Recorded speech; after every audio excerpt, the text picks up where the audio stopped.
ومأوانا وملجانا ومولانا محمد وبارك وسلم عليه وبلغ الصلاة والسلام عليك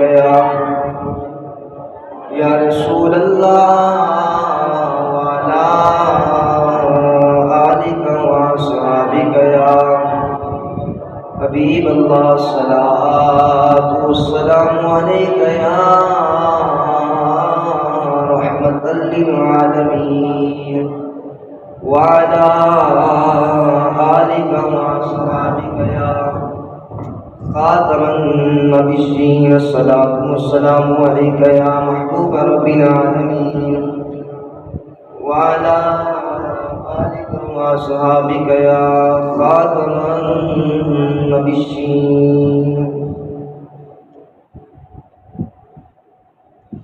دو صلات کے بعد میری بات چھوڑے ترام مسلم دوستوں اور ساتھیوں، اللہ وحدہ لا شریک کا کروڑ ہے احسان ہے، اس نے جمعہ المبارک کے دن اپنی پاکدار میں بیٹھنے کی توفیق بخشی.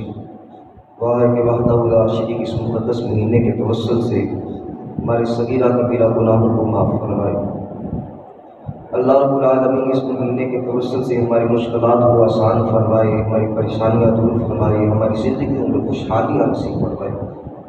عزیز دوستوں، رمضان المبارک کو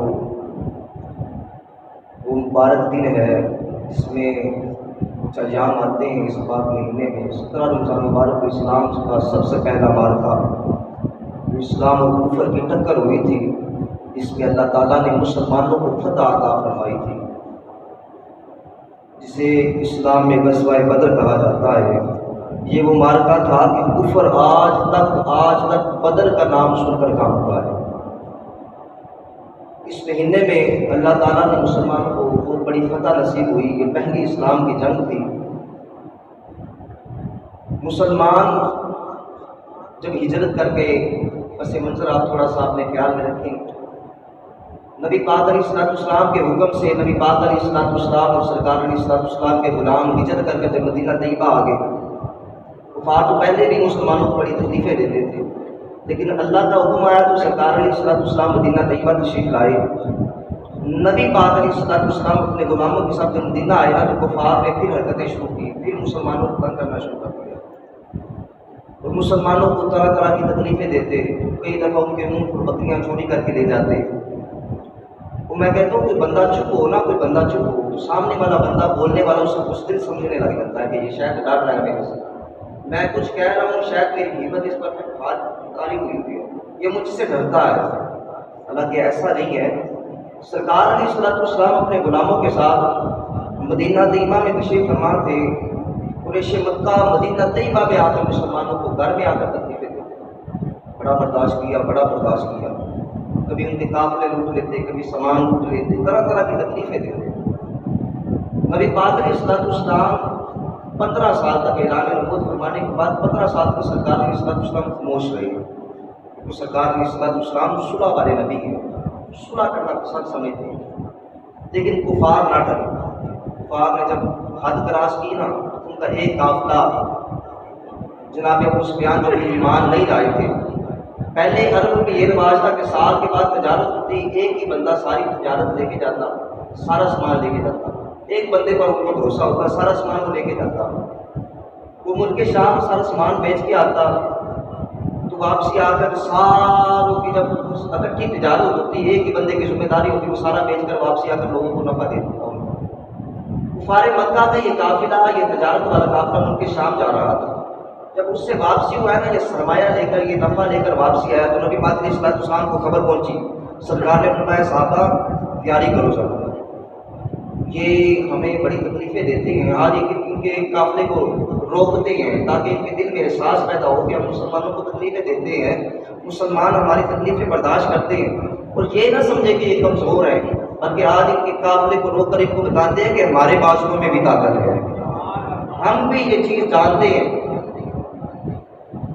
جب ابو سفیان مدینے کے قریب سے گزرا نا، کچھ وادی دور تھا، تو کسی نے ابو سفیان کو خبر دی کہ نبی پاک علیہ السلام اپنے غلاموں کو ساتھ لے کر تیرے قافلے پر، تیرے لشکر پر حملہ کرنے والے ہیں. اس نے ایک آدمی کو بتایا جلدی. زیادہ ریش مکہ والوں کو کہا کہ اس طرح کا معاملہ ہو گیا. وہ آتی کیا پہلے زمانے میں جب کوئی بری خبر دی جاتی تھی نا، جب کسی کو بری خبر سنائی جاتی، پہلے زمانے میں جب کسی کو بری خبر سنائی جاتی تھی تو لوگ اپنے کانوں کو چھیدتے تھے، کاٹتے تھے، اپنے جانوروں کے کانوں کو کاٹ کر خون نکالتے تھے، اپنے کپڑے پھاڑتے تھے، پھاڑ کر بھی لوگوں کو بتاتے تھے. وہ بندہ مکے میں پہنچا ادھر، اس نے اپنے کانوں میں سراغ کیے، اونٹ کے کانوں کو اس نے چھیدا، کاٹا، اس کے اونٹ کے کانوں سے خون بہنے لگا، اس نے اپنے کپڑوں کو پھاڑا اور کہنے لگا، او اہل مکہ، او قریش مکہ، سنو محمد عربی تمہارے قافلے پر حملہ کرنے والے ہیں، تمہارا ساز و سامان لٹ جائے گا، تم بہت تباہ و برباد ہو جاؤ. یہ کفار اپنے آپ کو بڑے بہادر سمجھتے. ابو جہل کہتا ہم بہادر ہیں، ان کی اتنی جرت، مسلمانوں کی اتنی جرت، معذرتا وہ ہم سے ایسا کریں گے. چلو آج ان کے ساتھ نپٹتے ہیں. ادھر 1000 کا لشکر تیار کیا. توجہ ہے نا جی آپ لوگوں کی؟ 1000 کا لشکر ابو جہل نے تیار کیا. ادھر نبی پاک علیہ السلام نے 313 غلام لے کر، کتنے جی؟ 313 غلام لے کر، 8 تلواریں لے کر، کچھ گھوڑے لے کر، وہ 6 ضلع لے کر نبی پاک علیہ السلام اپنے غلاموں کے ساتھ نکلے کہ ابو سفیان کے لشکر کو روکا جائے گا. آج اسے بتایا جائے گا کفار کو کہ ہم بھی طاقت رکھتے ہیں. ادھر یہ قریش مکہ کو خبر پہنچی، انہوں نے 1000 کا لشکر تیار کیا، 1000. اور 1000 لشکر کے ہر بندے کے پاس گھوڑا، ہر بندے کے پاس تلوار، ہر بندے کے پاس نیزہ، ساز و سامان سے لدا ہوا اس نے لشکر تیار کیا. ابو جہل نے بڑا لشکر تیار ہو گیا. ادھر ابو سفیان نے ایک رستہ اور چنا اور چن کر سیدھا جنگ بدر میں چلا گیا، میدان بدر میں گیا. وہاں سے اس نے ایک آدمی کو بھیجا اور کہا قریش مکہ لشکر لانے کی ضرورت نہیں، ہم بچ گئے ہیں، میں نے سامان کو بچا لیا ہے، تمہیں آنے کی تکلیف کرنے کی ضرورت نہیں. آدمی ان کے پاس گیا، قریش مکہ کے پاس. اس نے کہا کہ ابو سفیان کہتا ہے کہ ہم نے لشکر کو بچا لیا ہے.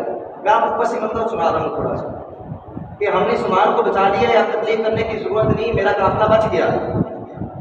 ابو جہل کہنے لگا آج تو پھر واپس نہیں جائیں گے، آج تو کچھ نہ کچھ کر کے آئیں گے. ادھر ابو جہل نے ساتھ عورتیں نہیں، شراب کا سامان لیا اور کہا روزانہ 10 اونٹ ذبح کریں گے، 10 اونٹ ذبح کریں گے، ان کو کھلائیں گے. عورتیں گانا گائیں گی، شراب پئیں گے، ان کو مسلمانوں کے خلاف ابھاریں گے. ادھر یہ لشکر تیار ہوا. ادھر نبی پاک علیہ السلام کو خبر پہنچی کہ وہ لشکر تیار ہو گیا، قریش مکہ جنگ کرنے کے لیے تیار ہے. اور پتہ چلا کہ ابو سفیان بچ کے چلا گیا. نبی پاک علیہ السلام نے 313 کو لیا اور اپنے سامنے بٹھایا. سرکار علیہ السلام فرمانے لگے، او میرے غلاموں سنو، ابو سفیان بچ گیا ہے، قریش مکہ ہم سے جنگ کرنا چاہتے ہیں، تمہارا کیا خیال ہے؟ تم اس حوالے سے کیا کہتے ہو؟ کہتے ہیں کائنات کی زمانے میں سب سے پہلے جو ہستی کو لی ابو بکر صدیق بولے، کھڑے ہوئے، عرض کی یا رسول اللہ آپ حکم تو فرمائے گا. فرمایا وہ 1000 کا لشکر ہے، 1000 کا ان کے پاس تلواریں ہیں، گھوڑے ہیں، نیزے ہیں، تم 313 ہو. فرمایا 313 کا 1000 سے مقابلہ نہیں ہوتا، تمہارا کیا خیال ہے؟ ایمان کا جذبہ بولا. ابو بکر بولے عرض کی یا رسول اللہ آپ حکم فرمائے. فاروق اعظم بولے عرض کی یا رسول اللہ ہم تو تھک گئے ہیں، اب حکم دے نا آپ جنگ کریں. مولا علی شیر خدا بولے، شیر خدا حیدر کرار، حیدر کرار بولے عرض کی یا رسول اللہ اب تو علی کی تلوار کو زنگ لگ گیا ہے، اب تو زنگ لگ گیا، یا رسول اللہ اجازت دے، حکم کریں. سرکار علیہ السلام نے پھر اپنے غلاموں کی طرف توجہ فرمائی. نبی پاک علیہ السلام فرمانے لگے یہ تو مدینے والے ہیں، مکے والے جو میرے ساتھ آئے تھے وہ بول رہے ہیں، مدینے والے بھی تو کچھ بولے نا، ان کا کیا خیال ہے؟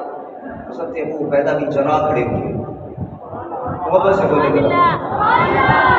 حضرت مقداد اٹھے عرض کی یا رسول اللہ صلی اللہ علیہ وسلم کیا آپ ہمیں کہہ رہے ہیں، آپ ہمیں مخاطب ہو رہے ہیں؟ سرکار نے فرمایا ہاں مدینہ والوں میں تم سے مخاطب ہو رہا ہوں، تمہارا کیا خیال ہے؟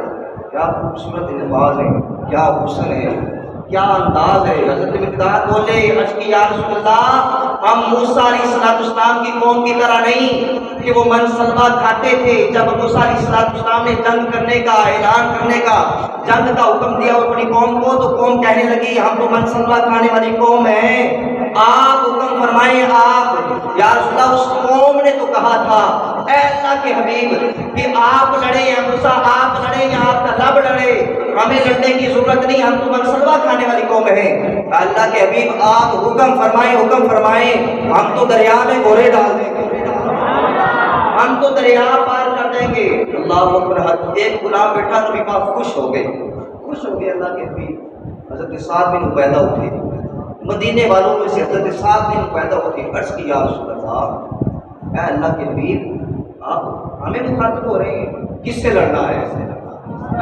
محبت سے بولے یار. غلاموں کا انداز دیکھیے, غلاموں کا انداز. یا رسول اللہ کس سے لڑنا ہے؟ فرمایا قریش مکہ سے لڑنا ہے. عرض کی یا رسول اللہ سنا ہے جن اور بھوت نظر نہیں آتے, اے اللہ کے حبیب آپ حکم فرمائیں ہم مدینے والے جن اور بھوتوں سے بھی لڑنے کے لیے تیار ہیں. ہم لڑیں گے, دشت تو دشت ہے, سیلاب نہ چھوڑے ہم نے, بحر ظلمات میں دوڑا دیے گھوڑے ہم نے. یا رسول اللہ آپ حکم تو فرمائے نا, آپ حکم فرمائے نا, کس سے لڑنا ہے؟ یا رسول اللہ جن اور دیو دیکھے نہیں, اگر آپ کا حکم ہوگا تو میں سعد بن عبیدہ اور میرے جتنے ساتھی, یا رسول اللہ ہم تو جن اور دیو سے بھی لڑنے کے لیے تیار ہیں. یارو صحابہ نے تو نبی پاک علیہ السلام سرکار خوش ہو گئے, بڑے خوش ہو گئے. سرکار علیہ السلام فرمایا اس قوم کے سامنے کوئی نہیں ٹک سکتا, یہ بھی قوم کا جذبہ ہے, 313 کا جذبہ ہے, اس کے سامنے کوئی نہیں ٹک سکتا. حضرت سعد بن ابی وقاص رضی اللہ تعالیٰ, آپ کے ایک چھوٹے بھائی تھے حضرت عمیر بن ابی سعد رضی اللہ تعالیٰ, وہ جو ہے نا جی آپ لوگ یاد رہے ہیں نا صاحب, آپ کے چھوٹے بھائی تھے حضرت عمیر. سرکار نے فرمایا سعد چلے, عمیر گھر واپس چلا جائے, عمیر مدینے جائے گا, سعد ہمارے ساتھ جائے گا. سعد بن ابی وقاص کہتے ہیں میری عمر اس وقت 17 سال تھی, میرا بھائی مجھ سے بھی چھوٹا تھا, مجھ سے بھی چھوٹا تھا. اللہ اکبر. سرکار نے فرمایا سعد ساتھ جائے گا, عمیر واپسی مدینے جائے گا. کہتے ہیں وہ رو پڑے, اس طرح روئے جس طرح ماں بچے کے سامنے, بچہ ماں کے سامنے روتا ہے, اس طرح حضرت عمیر روئے زاروں کی طرح روئے. سرکار نے فرمایا بیٹا وہاں ہم کھیلنے تو نہیں جا رہے, وہاں تو تلواریں چلیں گی, نیزے چلیں گے بیٹا, وہاں تو گردنیں کٹیں گی, وہاں خون کی ندیاں بہیں گی. اللہ اکبر. ساتھ بھی حضرت عمیر رضی اللہ عنہ چھوٹے تھے, اپنی ایڑیوں کو اٹھایا, پپوں پہ پر پاؤں کی انگلیوں کے پر اوپر کھڑے ہوئے اور عرض کی یا رسول اللہ شوق شہادت ہے غلام کا. عرض کی یا رسول اللہ میں آپ کے لیے گردن اٹھاؤں گا, یا رسول اللہ میں بتاؤں گا, میں قربان ہوں گا آپ کا. اللہ اکبر. سرکار فرمانے لگے او عمیر تیرا بھائی ساتھ جو جا رہا ہے تیری صورت کیا ہے؟ ایک جا رہا ہے بس ٹھیک ہے. عرض کی یا رسول اللہ ساتھ مجھ سے بڑا ہے, قد میں بڑا ہے, طاقت میں نہیں بڑا. بھائی کا انداز ہے کہ یا رسول اللہ ساتھ میرا بھائی مجھ سے قد میں بڑا ہے, طاقت میں نہیں بڑا. تو سرکار کو مان لگے کس طرح پتہ چلے گا؟ عرض کی یا رسول اللہ کشتی کروا لیں گے, کشتی کروا لیں گے. سرکار علیہ السلام فرمانے لگے چلو کرو کشتی بھائی. اللہ چشمے فلک نے یہ نظارہ دیکھا, کیا نظارہ تھا. وہ کشتی کرنے سے پہلے وہ پہلوان گلے ملتے ہیں نا ایک دوسرے کے, اب یہ دونوں بھائی آپس میں گلے ملے. چھوٹا بھائی بڑے بھائی کو کہنے لگا وہ بھائی تو قبول ہو گیا ہے, چل یار تو تھلے ٹیک جا, میں تیرے اوپر بیٹھ جائے گا, میرا نمبر بھی لگ جائے گا. اور میں بھی مصطفیٰ کی بارگاہ میں کھڑوں, سرکار سے قبول فرمانے کی رد نہیں فرماتے. تو یار تو لیٹ جانا, میں تیرے اوپر بیٹھ جاؤں گا, میری تمنا بھی ہے, میرا بھی نمبر لگ جائے گا. اللہ اکبر, اللہ اکبر. کیا بات ہے, کیا غلاموں کی شان ہے. امام ذوالقرنین فرماتے ہیں نبی پاک نے جب یہ لفظ سنے نا تو اللہ کے حبیب کیا خوشیاں سوا رو بڑے. سرکار فرمانے لگے اس قوم سے کون جیت سکتا ہے, کون کھڑا ہوگا ان کے سامنے؟ جب میری امت کے نوجوانوں کا یہ جذبہ ہے کہ 17 سے بھی کم عمر کا بچہ کہتا ہے میں لڑنے کے لیے تیار ہے, یہ جذبہ ان کا قربان ہونے والا. اللہ اکبر. ساتھ بھی عبیدہ اب یہ لڑے, دونوں بھائی لڑے, بڑا بھائی نیچے گرا, چھوٹا بھائی اوپر بیٹھ گیا. سرکار نے فرمایا بھائی دونوں ہی چلو, دونوں ہی قبول ہو گئے ہیں, دونوں ہی چلے گئے. عزیز دوستو پھر یہ نبی پاک علیہ السلام کا یہ کام تھا, آگے چلا. اب یہ سرکار علیہ السلام کے ساتھ جانے لگے. ادھر روزانہ 10 اونٹ ذبح کیے جاتے, 10 اونٹ ذبح کیے جاتے, کفار کھاتے. پھر جناب والا شراب چلتی, پھر عورتیں گانے گاتی. رمضان کا مہینہ تھا, کیا تھا جی, سارے بولو نا یار, 17 رمضان کا دن تھا, رمضان کا مہینہ تھا, شرابیں بھی چل رہی ہیں, عورتیں بھی ناچ رہی ہیں. ادھر ان کا یہ کام تھا کہ 1000 ہمارا لشکر بہت بڑا ہے, ادھر 313 ہے. ان کا خیال تھا ہم ان پر غالب آ جائیں گے, حاوی آ جائیں گے, ہم ان کو مار گرائیں گے. لیکن ادھر کیا تھا, ادھر شرابیں چل رہی ہیں, لشکر چل رہا ہے, کھانا پینا کھلے عام ہے, عورتوں کے ناچ ہو رہے ہیں. ادھر اللہ کے حبیب فرمانے لگے کھانے کے لیے کچھ نہیں, غلاموں ساری رات رب کے سامنے سجدہ کریں گے, اس پر اللہ اکبر کے نعرے لگائیں گے. نعرے لگائیں گے نا، رب کو یاد کریں گے، رب کو یاد کریں گے، اللہ اکبر، ادھر شرابیں چل رہی ہیں سارے۔ آج بھی رمضان کا مہینہ ہے، میں کچھ کڑوی باتیں کرنا چاہتا ہوں آپ سے۔ رمضان کا مہینہ ہے، ہمارے کچھ حکمران، کچھ لوگ اپنے آپ کو دعوے دار کہنے والے، اپنے آپ کو حکمران کہنے والے، دین کے ٹھیکیدار کہنے والے، آج بھی تو دیکھیں نا، کہیں جگہ کوئی اپنے ذہن میں خیال اڑائیں، کہیں شرابیں بھی چل رہی ہیں، کہیں عورتیں کے ناچ بھی ہو رہے ہیں۔ میں صرف اشارہ دینا چاہوں گا، کہیں عورتوں کے ناچ بھی ہو رہے ہیں، شرابیں بھی چل رہی ہیں۔ چاہیے تو یہ تھا کہ ان راتوں میں رب رسول کو راضی کیا جاتا، ان راتوں میں رب رسول کو راضی کیا جاتا، رب کو یاد کیا جاتا۔ آج جو امت پر وبال آ رہا ہے، آج جو امت مسلمہ پسی جا رہی ہے، آج جو زلزلے آ رہے ہیں، جو بارشیں آ رہی ہیں، ان لوگوں کی وجہ سے آ رہی ہیں جو رمضان کے مہینے میں احترام نہیں کرتے۔ آج رمضان کے مہینے میں جناب اللہ، رمضان کے مہینے میں جہاں قرآن کی تلاوت عام ہونی چاہیے تھی، جہاں رب کے سامنے جھکنا عام ہونا چاہیے تھا، جہاں نمازوں کی پابندی ہونی چاہیے تھی، جہاں تقوی کا معیار ہونا چاہیے تھا، جہاں رب رسول سے ڈرنا چاہیے تھا، وہاں تو کچھ اور ہو رہا ہے۔ ذرا جائیں نا لاہور کی طرف، مینار پاکستان کی طرف نظر بلائیں، عورتیں ناچ رہی ہیں۔ آج میں نے کہا یہی وہ دن تھے کہ جب ناموس رسالت نبی پاک علیہ السلام کے غلاموں پر تو نے سیدھی گولیاں برسائی تھی۔ یہی وہ دن تھے جب روزے کی حالت میں تو نے مسلمانوں کو شہید کیا تھا۔ آج روڈوں پہ ذلیل ہو رہا ہے اور تو مسلمانوں کی بیٹیوں کو چاہتا ہے، تجھے شرم نہیں آتی؟ اور دوستو یاد رکھنا، اللہ کے حبیب فرمانے لگے کہ جو بندہ جس کے ساتھ محبت کرتا ہے اسی کے ساتھ اٹھایا جائے گا، جس کے ساتھ محبت کرتا ہے قیامت والے دن اسی کے ساتھ اٹھایا جائے گا۔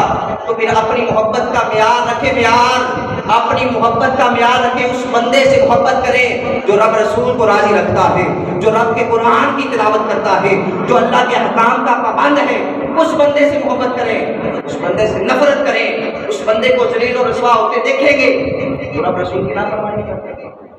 آج رب رسول کی نافرمانیاں ہو رہی ہیں، قوم پیچھے لگی ہوئی ہے، آنکھیں بند ہیں، ٹھیک ہے جی یہ بہت اچھا ہے، عورتوں کے ساتھ بیٹھ کر افطاری کرنا یہ جائز ہے اسلام میں؟ اسلام تو کہتا ہے غیر محرم کی طرف ایک نظر معاف ہے، ایک نظر معاف، دوسری نظر پہ پکڑ ہو جائے گی قیامت والے دن۔ فرمایا جس نظر سے دوسری نظر تم نے غیر محرم کو دیکھا، قیامت والے دن رب فرمائے گا فرشتوں اس کی آنکھ میں سیسا پگھلا کر ڈالو، سیسا ڈالو اس کی آنکھ میں۔ میں نے کہا یہ جو تم کر رہا ہے یہ جائز ہے؟ رب رسول کو ناراضگی والے کام، پاس میں مطلب بات دور نکل گئی۔ میں کہنا چاہتا ہوں عزیز دوستو، اپنے آپ کو کہیں نہ پھینکیں، ایسے نہ کسی کے پیچھے پھینکے، ذرا بندہ بھی دیکھا کرے نا یار، اپنا معیار بھی دیکھا کرے، ایسے کسی کے پیچھے لگ جاتے ہیں آپ لوگ۔ اللہ اکبر، آگے بات چلی، یہ مارکا چلا نبی پاک علیہ السلام کی قیادت میں، ادھر کفار نے وہ آئے، جنگ بدر میں آئے، وہ میدان میں آئے، انہوں نے ہموار زمین کو چنا، خشک زمین کو چنا، جتنے کنویں تھے پانی والے تھے انہوں نے قبضہ کر لیا، کفار نے قبضہ کر لیا، قبضہ کر کے بیٹھ گئے وہ قبضہ کر کے۔ ادھر نبی پاک علیہ السلام جب تشریف لے گئے تو ریت کی مٹی تھی، تپتا صحرا تھا، رمضان کا مہینہ تھا، روزہ صحابہ نے رکھا ہوا تھا۔ اس حالت میں جی کیا کرنے گئے ہیں؟ وہ بولو تو صحیح یار، کیا کرنے گئے ہیں؟ اس حالت میں، روزے کی حالت میں، کہتے مزدور بھائی کہتا میں نہیں رکھنا، میرے حصے کا آندہ ہی نہیں ہے، میں نے رکھ کے کیا کرنا ہے، میرے حصے میں تو آتا ہی نہیں ہے۔ تو کیوں بھائی؟ کہنے لگا نہیں یہ تو کام کسی اور کا ہے، میرے سے تو نہیں۔ وہ اللہ کے بندو سنو، اللہ کے حبیب کے غلام صحابہ نبی پاک علیہ السلام روزہ رکھ کے کفار سے جنگ کرنے گئے۔ نبی پاک علیہ السلام نے فرمایا صحابہ روزہ کھول دو روزہ، کسی نے نہیں کھولا۔ سب سے پہلے اللہ کے حبیب نے ابتدا فرمائی، سرکار نے کھجور سواری پر بیٹھ کر کھجور کو کھایا تاکہ غلام کمزور نہ پڑ جائے، کہیں ایسا نہ ہو جائے۔ اللہ کو سرکار نے روزہ کھولا تو صحابہ نے بھی روزہ کھولا۔ کوئی جلدی فرماتے ریت تپ رہی تھی، تپش بہت زیادہ تھی، گرمی کی شدت تھی، تو زمین رب سے دعا کرنے لگی، اے اللہ تیرا حبیب آیا ہے، یا اللہ کوئی مہربانی فرمانا، تیری بارش برسا، مجھے ٹھنڈی کر دے ان دنوں کے لیے۔ یہ جلدی کہتے ہیں مولا تیرے حبیب کے قدم جب میری اس خاک پر آئیں، الہی حکم دے سورج کو کہ نہ آگ برسائے میرے دامن سے اگر ان کو ہوائیں گرم آئیں گی مجھے رحمت للعالمین سے شرم آئیں گی۔ یا اللہ بارش برسا، یہ ضرورتی فرماتے ہیں، بار زمین نے دعا کر کے رب نے بارش برسا۔